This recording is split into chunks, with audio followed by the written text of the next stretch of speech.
मित्रों नमस्कार। आप देख रहे हैं ब्रह्म साधना विधान चैनल। मित्रों, आज हम ऐसे सरल और चमत्कारी उपाय के बारे में बात करेंगे जो बहुत जल्दी फल देते हैं। आज मैं आपको ऐसे छोटे छोटे सरल उपाय बताने जा रहा हूँ जिससे आपके रुके हुए कार्य बनेंगे, आपकी परेशानियाँ ख़त्म हो जाएगी, धन का आगमन होगा, शत्रु बाधा समाप्त होगी। ये उपाय करने में इतने सरल और साधारण लगते हैं, लेकिन इनका प्रभाव देखकर सभी आश्चर्य से भरे आते हैं।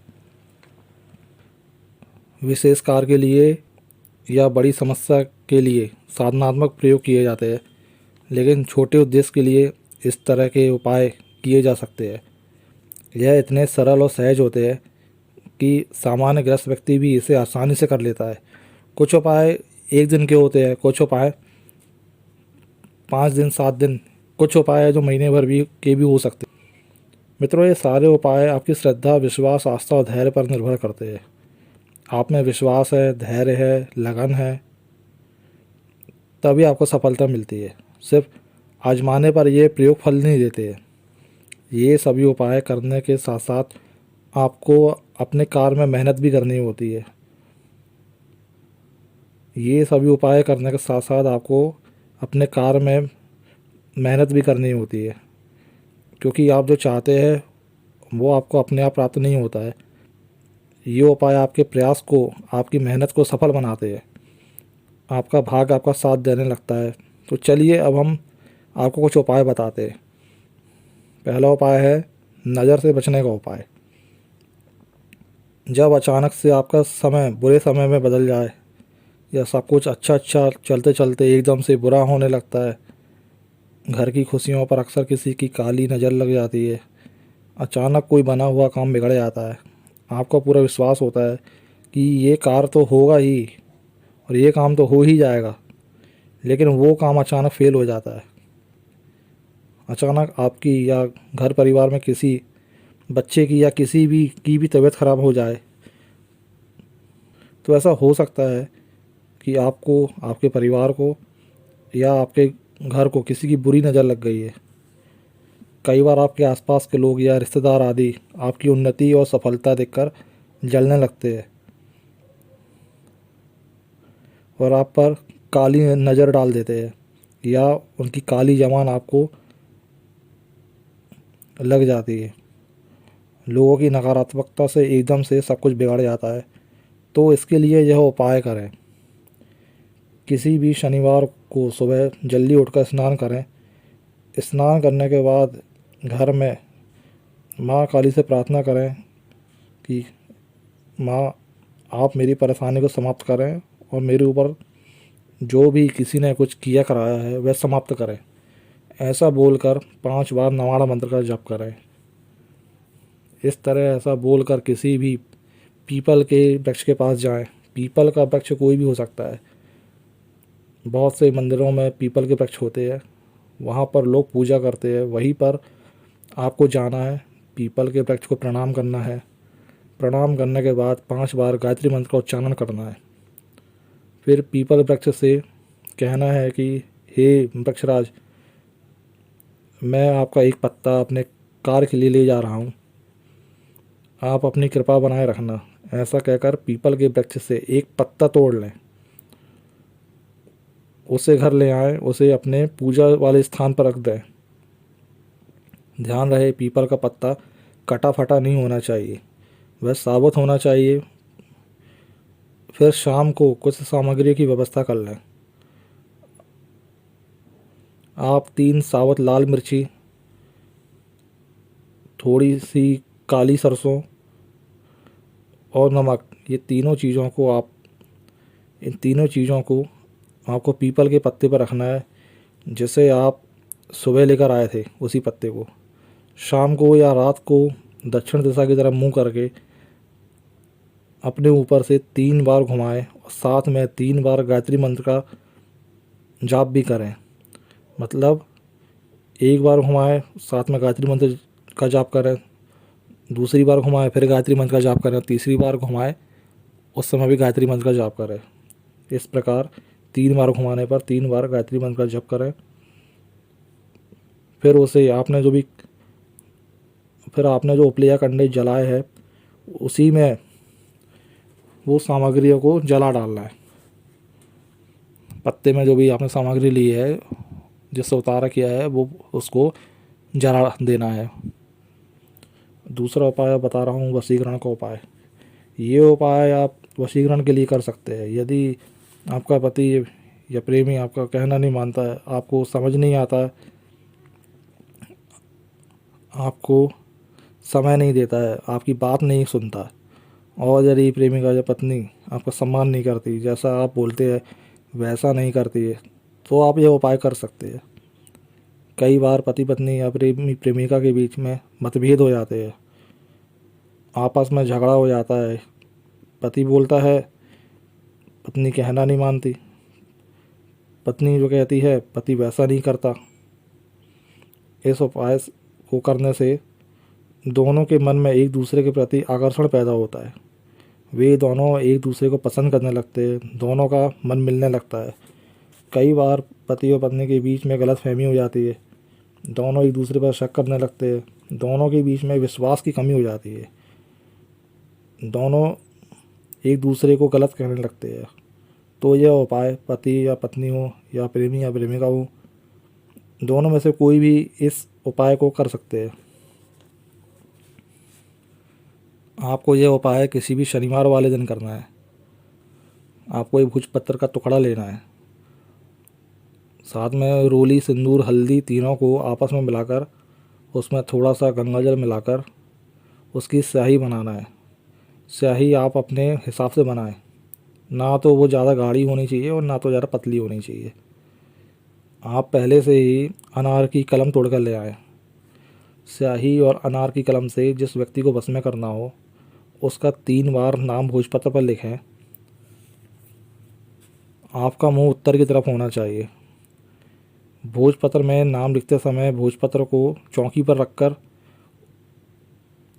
उसमें नाम लिखें, ज़मीन में रखकर नाम ना लिखें।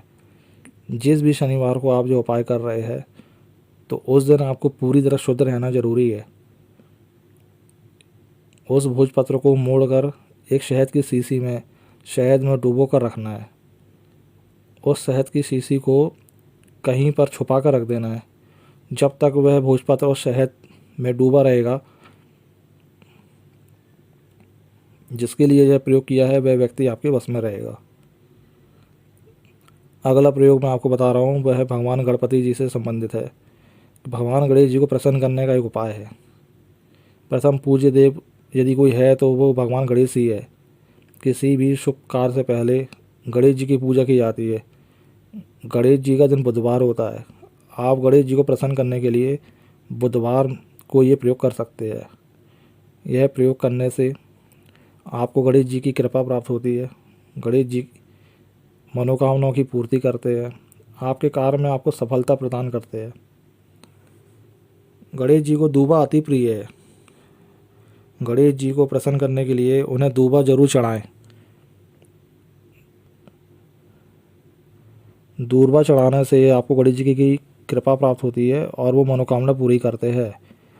सुबह स्नान करने के बाद गणेश जी के पास दीपक लगाएं, गणेश जी की पूजा करें, उन पर ओम गम गणपतये नमः इस मंत्र से 3 बार दूबा चढ़ाएं। इससे गणेश जी प्रसन्न होते हैं।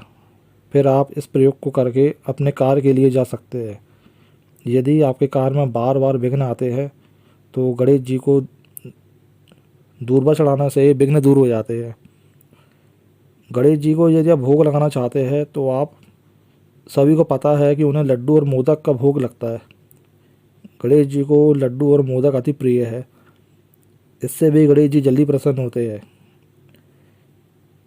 गणेश जी को भोग लगाने के बाद आप प्रसाद को स्वयं खा सकते हैं और अपने परिवार वाले को भी बांट सकते हैं। अगला उपाय मैं आपको बता रहा हूँ, बुरे सपने से बचने का उपाय। मित्रों, मैं आपको एक ऐसा उपाय बता रहा हूँ जिसे मैं आज भी करता हूँ। ये प्रयोग मैं बचपन से करते हुए आ रहा हूँ। मेरे घर वालों ने मुझे ये प्रयोग बताए थे। मैंने जैसे भी यह प्रयोग बताया है सभी को 100% लाभ मिला है। जब भी आपको बुरे सपने आते हैं या जिसको भी बुरे सपने आते हैं, उन्हें सफाई का विशेष ध्यान रखना चाहिए। बिस्तर, तकिया आदि साफ़ सुथरी रखें। तकिया, चादर आदि धुले हुए होने चाहिए। स्वयं भी साफ़ सुथरे रहें। इसके बाद भी यदि बुरे सपने आते हैं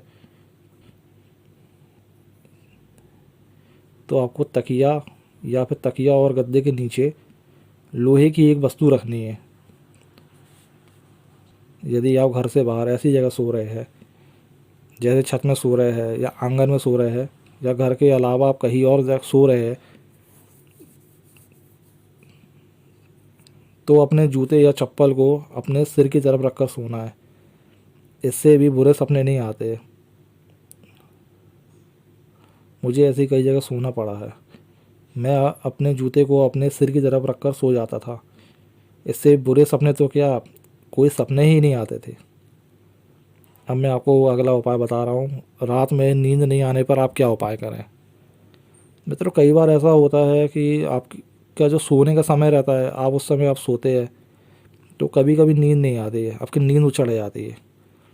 आप खूब प्रयास करते हैं कि सो जाएं, नींद आ जाए, आपको नींद नहीं आती। आप काफ़ी समय होते चले जाता है। यदि आपको रात में 11 बजे सोने का आपका समय है तो 12, साढ़े 12, 1, डेढ़ ऐसे बज जाते, नींद नहीं आती आपकी। और सोना आपके लिए ज़रूरी रहता है क्योंकि सुबह जल्दी उठना रहता है कई बार किसी कार्य विशेष के लिए। ऐसी स्थिति में आप वज्रासन करें। आपको वज्रासन बिस्तर में ही करना है। मात्र 3 से 5 मिनट आपको वज्रासन करना है, फिर उसके बाद लेट जाएं।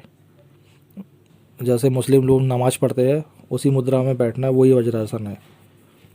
बिस्तर में आपको मात्र 3 से 5 मिनट तक आपको वज्रासन लगाना है। मुसलमान जैसी मुद्रा में बैठ कर नमाज़ पढ़ते हैं वैसी मुद्रा में आपको बैठना है।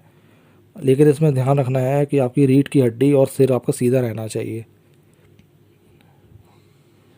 अब मैं आपको एक अगला उपाय बता रहा हूँ कि पूजा पाठ और साधना में मन लगाने का उपाय। कभी कभी मन की चंचलता इतनी ज़्यादा बढ़ जाती है कि मन एक जगह स्थिर नहीं हो पाता है। जब ज़्यादा डिप्रेशन या ज़्यादा तनाव में भी मन स्थिर नहीं हो पाता है। हम चाहते हैं कि 2-4 मिनट हम भगवान में ध्यान लगाएं, लेकिन ऐसा हो ही नहीं पाता है। ऐसी स्थिति में आपको 3 से 4 बार प्राणायाम करना चाहिए। प्राणायाम करने के बाद भी यदि मन शांत नहीं होता है या मन एक जगह स्थिर नहीं होता है तो आप 3 से 4 बार प्राणायाम तो करें। प्राणायाम करने के बाद फिर आपको तुरंत भस्त्रिका करना चाहिए। और भस्त्रिका आपको 1-2 मिनट, यदि आप भस्त्रिका करेंगे अच्छे से, उतना ही पर्याप्त होता है। भस्त्रिका करने के बाद एकदम से शांत होकर बैठ जाना है। जब आपकी सांसें शांत हो जाएगी तब आपका मन भी धीरे धीरे शांत होने लगेगा। इसीलिए पूजा पाठ और साधना में प्राणायाम का बहुत महत्व होता है। चलिए मित्रों, अब मिलते हैं अगले वीडियो में। वीडियो देखने के लिए आपका बहुत बहुत धन्यवाद। मित्रों, वीडियो पसंद आया हो तो वीडियो को लाइक करें, वीडियो को शेयर करें और नए हैं तो चैनल को सब्सक्राइब करें। धन्यवाद।